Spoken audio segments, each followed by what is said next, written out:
Գիտեք, որ 2015 թվականից սկսած տարեմուտի գիշերը մեր եկեղեցիներում կատարվում են նռնորներ։ Հայկական ավանդության մեջ նուռը կյանքի, ծաղկման, առատության եւ ամուսնության խորհուրդն ունի։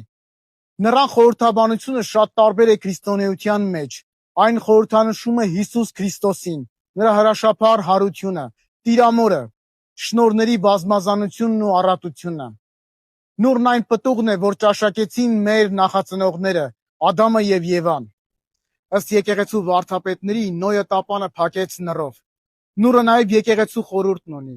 Նրան հատիկները պատված են պինդ կեղևով։